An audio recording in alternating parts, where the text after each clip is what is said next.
murakoze kuri icyo kibazo.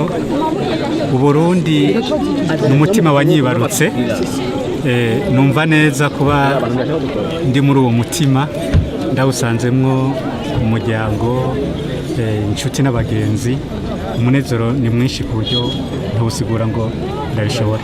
Bishasha uzaniye abarundi bakwiteguye kubishasha? Bishasha biriho kandi byiza cyane, by'akamaro ku gihugu no ku barundi bose, eka n'abanyamahanga. Urumwe mu baririmbyi bakunze kwakirwa cyane n'iteka nk'uko, mbega ni iki wabwira abandi baririmbyi bari mu mahanga batifuza gutaha mu Burundi? Imbere ya byose mbanza kubishimira Imana, ni ubuntu bwayo. Icyo novuga ni uko Burundi ni igihugu cyatwibarutse. Abaririmbyi twese tuzi yuko twavutse muri iki gihugu, ni ukumenya yuko aho tujya hose Burundi bwamara umuvyeyi, nta na hamwe hashobora kudusumbira mu gihugu cyatwibarutse.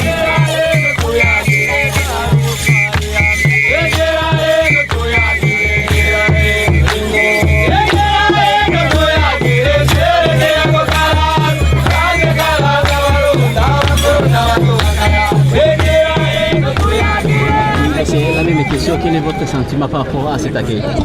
Murakoze, kubera ko ndi mu Burundi, ndifuza kuvuga ikirundi kubera ko niyumva neza kuvuga urwo rurimi rwa basogokuru. Mumbabarire.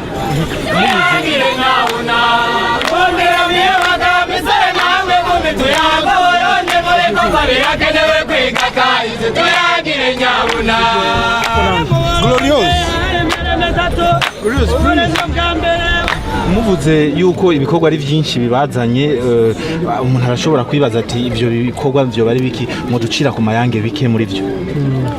Ndibaza turaza kuronka akanya ko kubivuga mu kiganiro tuza kubaha mu kanya kari imbere, ariko icyo nababwira cyo nuko ibikorwa bitari bike bijanye no guteza imbere imico y'umuziki mu Burundi, eka n'ibindi bijanye no mu iterambere n'amahoro ku gihugu. Murakoze.